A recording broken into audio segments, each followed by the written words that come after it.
Hello everyone, I am Jevin Shah, an engineer from IIT Bombay. In this video, I have covered the solutions of determinants problems that have appeared in JEE Mains January 2019 papers. In case if you have not referred my video or my lecture on determinants, I have left a link in the description box below. I hope you find this video helpful for your JEE Mains preparations.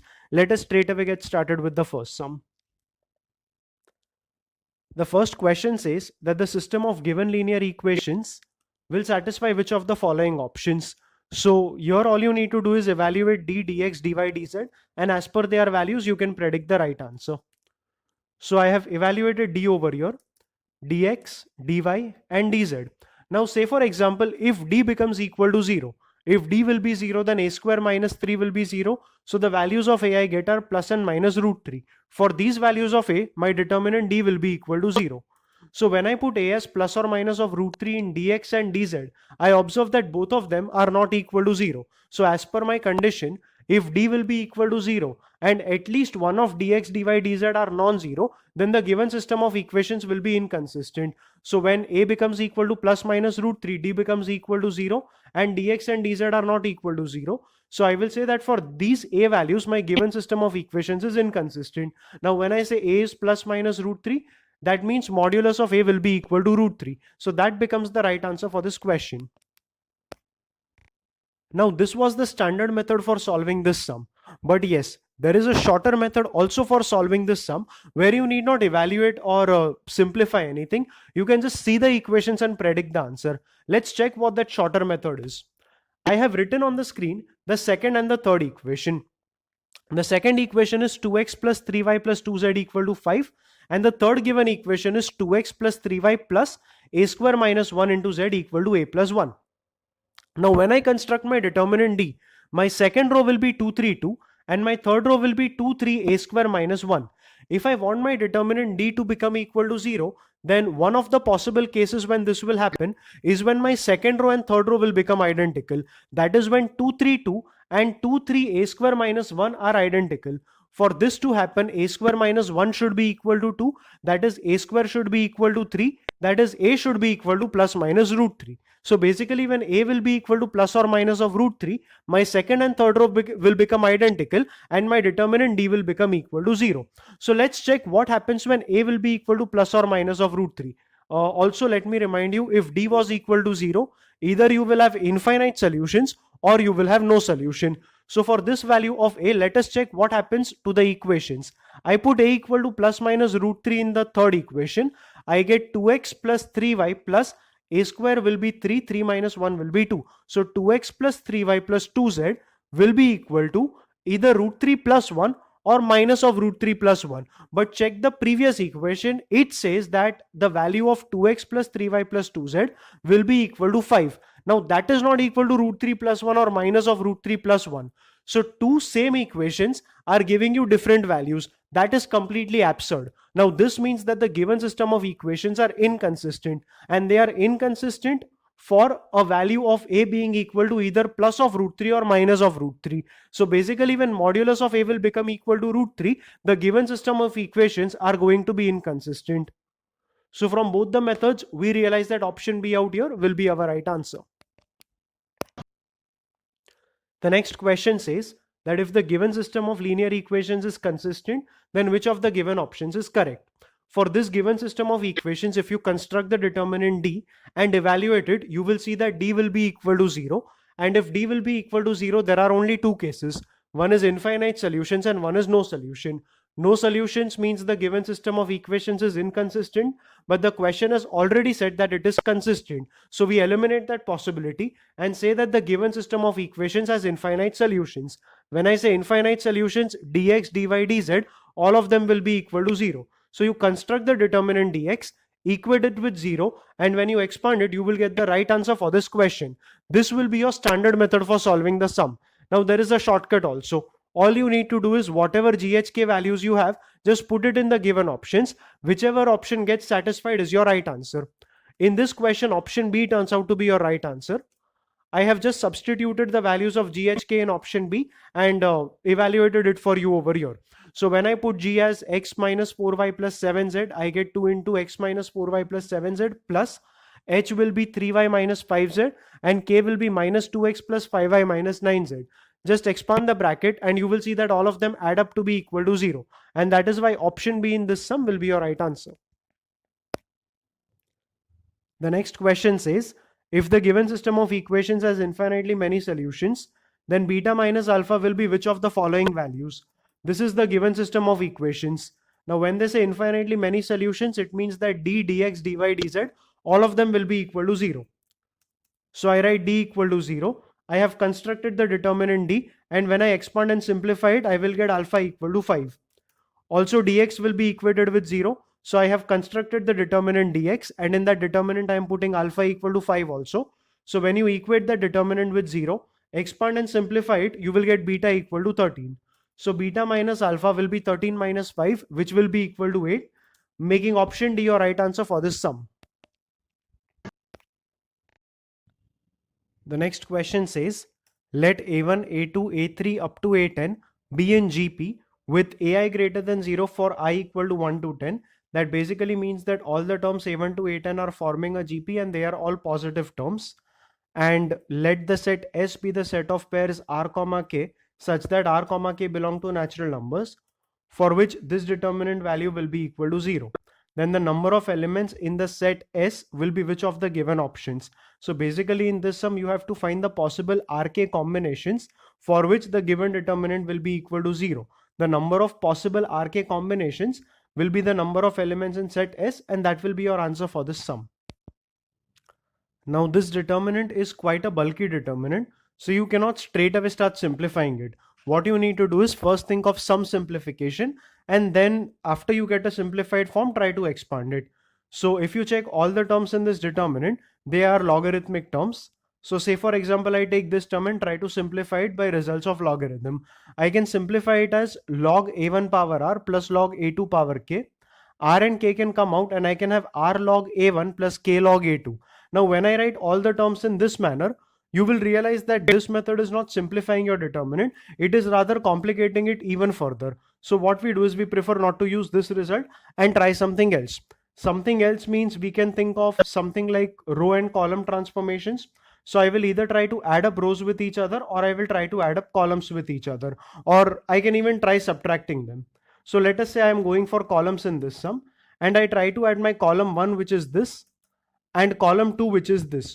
When you add up the two columns, that is if you try the operation c1 plus c2, the element you will get over here is log a1 power r a2 power k plus log a2 power r a3 power k. Log a plus log b will be log of a into b. So this will become log a1 power r a2 power k into a2 power r into a3 power k. Now this is also not getting simplified in any manner.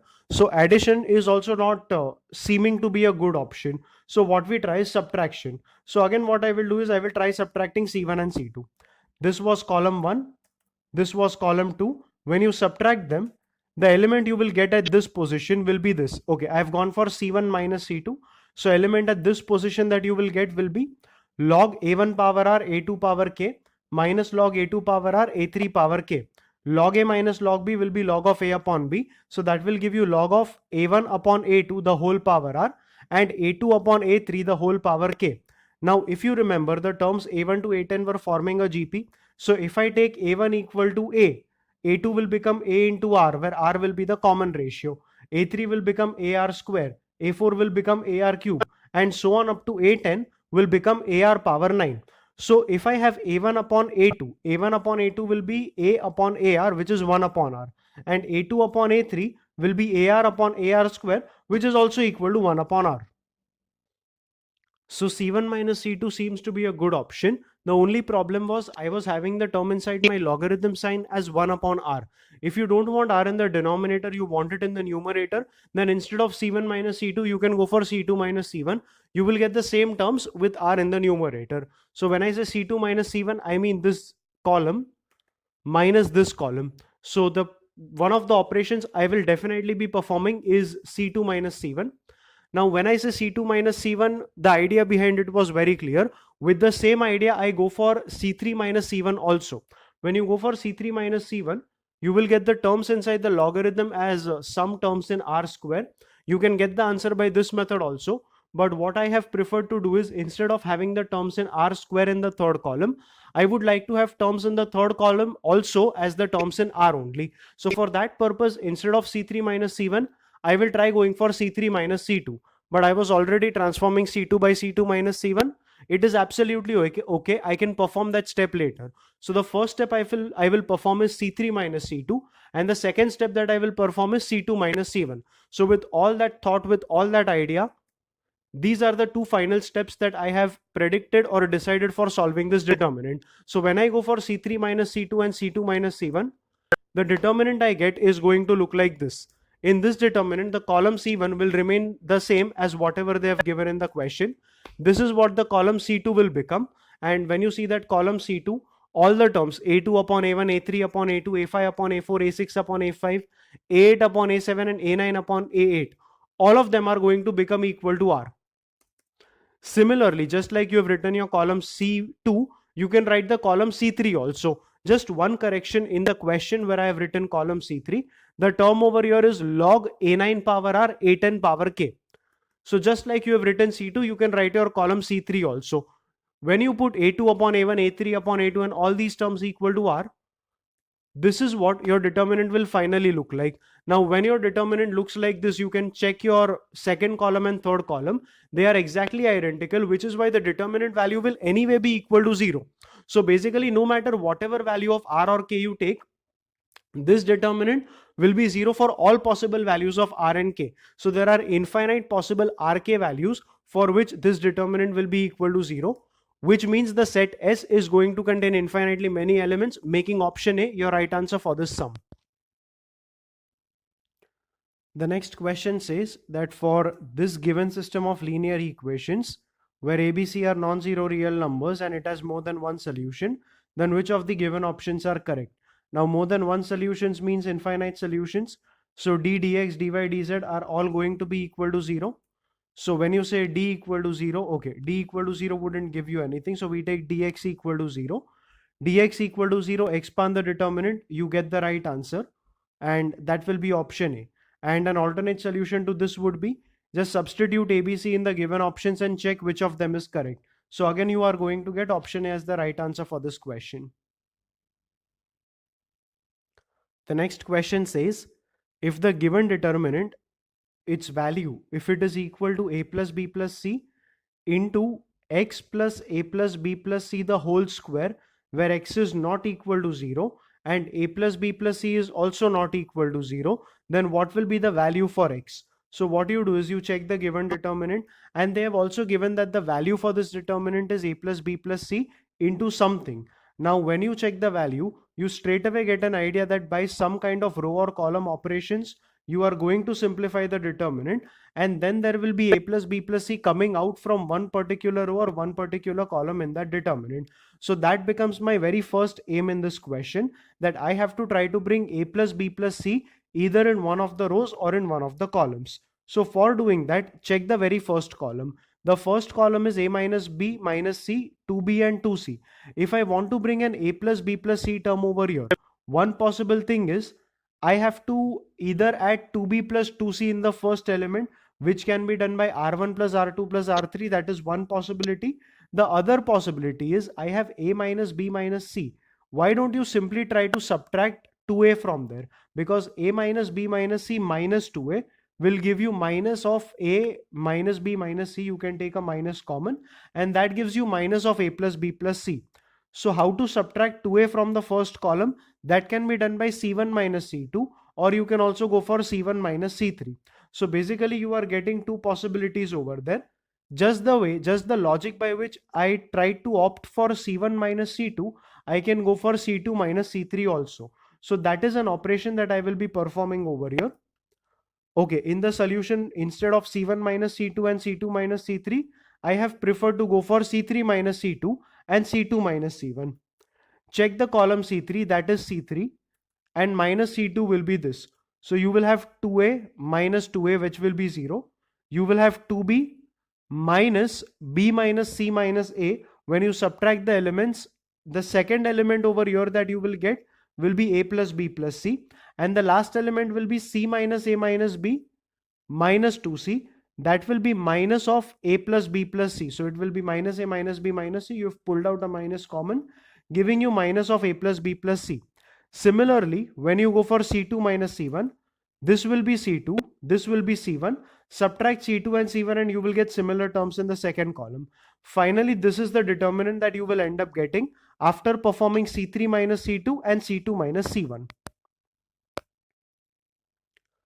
Now in this determinant, carefully check your second column and your third column. You have a plus b plus c common in the second as well as the third column. So we pull out a plus b plus c common from the second and third column, and that will leave us with 1 minus 1 0 in the second column and 0 1 minus 1 in the third column. You may be thinking that in the question there is only one a plus b plus c outside the bracket. Why are we pulling out two a plus b plus c's common from our determinant? Let us try solving the entire determinant first and then we will look back at the question. So I get a plus b plus c common from the determinant 2 times, which makes my outside term a plus b plus c the whole square. And inside the determinant, these are the terms I will be left with. Now the terms inside the determinant are too simple and hence the determinant can straight away be expanded. If you expand the determinant, these are the terms you will get. Simplify terms inside the bracket, you will get a plus b plus c. So a plus b plus c the whole square into a plus b plus c gives me a plus b plus c the whole cube. Now that finally is the value of your determinant, but the value of determinant that they have given is this. So what I will do is, I will put all possible values of x which are given in the options in this particular expression, and whichever option gives me the value as this, that is a plus b plus c the whole cube, is going to be my right answer. So in this expression, let us try putting minus of a plus b plus c in place of x. So when x becomes minus of a plus b plus c, the term inside the square bracket is going to become equal to 0. So the final answer becomes 0, which is not a plus b plus c the whole cube, and that is why option A is wrong. Try putting option B in that expression. So when you put option B in that expression,